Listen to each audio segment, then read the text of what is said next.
जय जय श्री राधे। वो राधा दामोदर भगवान की जय। कार्तिक का महीना अनंत फलदायक है, इसलिए इस महीने में हमें जरूर दीपदान, व्रत, तुलसी पूजन करना चाहिए।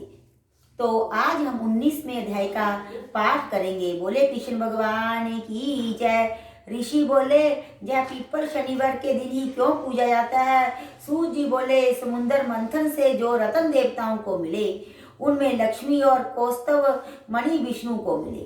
जब विष्णु लक्ष्मी को भार्या स्वीकार करने लगे तभी लक्ष्मी ने भगवान से प्रार्थना की। लक्ष्मी बोली, प्रभु मुझ छोटी से विवाह कैसे करते हो? इससे पहले तो मेरी बड़ी बहन लक्ष्मी का विवाह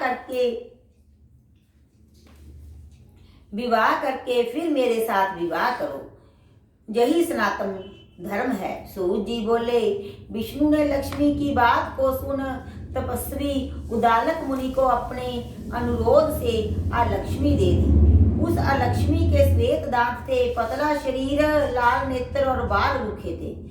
धर्मज्ञा उदालक मुनि विष्णु के कहने से लक्ष्मी को अंगीकार कर अपने आश्रम में ले आए।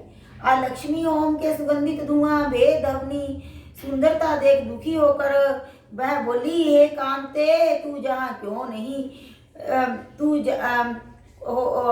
दुखी हो गई। और वह बोली, हे कांते, तू जहाँ क्यों नहीं रहेगी? तेरे योग्य कौन सा स्थान है? लक्ष्मी बोली, जहाँ वेद ध्वनि और अतिथि सत्कार होता है और यज्ञ दान आदि होता है, वहाँ मैं नहीं रह सकती हूँ। जहाँ स्त्री पुरुष प्रेम से रहते हैं, पितर और देवताओं का पूजन होता हो, वहाँ मैं नहीं रहती हूँ। जहाँ उद्यमी नीति में चतुर धर्मात्मा, मधुर वचन बोलने वाला, गुरु की पूजा करने वाला रहता हो, वहाँ भी मेरा निवास नहीं है। जहाँ दिन रात स्त्री पुरुषों में कलह होता हो, अतिथियों का जहाँ सत्कार नहीं होता हो, वह स्थान मुझे प्यारा है। वृद्ध सज्जन और मित्र का अपमान हो, जहाँ कठोर भाषण होता हो, वहाँ मैं नित्य निवास करती हूँ। जहाँ लोग दुराचार करते हैं, पराई स्त्री से प्रीति करते हैं, उस स्थान में मेरा निवास है। जहाँ गो हत्या, मदिरापान आदि पाप होते हैं, मैं उस स्थान में रहती हूँ।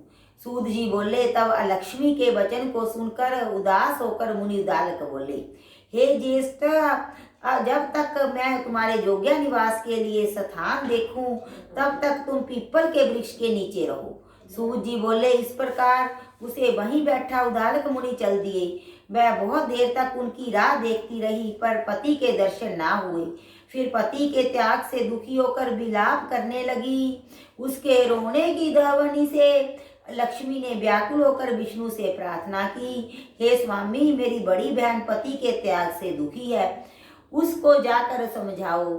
सूत जी बोले, तब भगवान लक्ष्मी साथ वहां गए। उस लक्ष्मी को धीरज बंधाते हुए कहा, हे लक्ष्मी, पीपल के नीचे आश्रय लेकर तू जहाँ सदा रह। स्त्रियां तुमको भी नेक प्रकार की भेंट देकर तुम्हारा पूजन करेगी।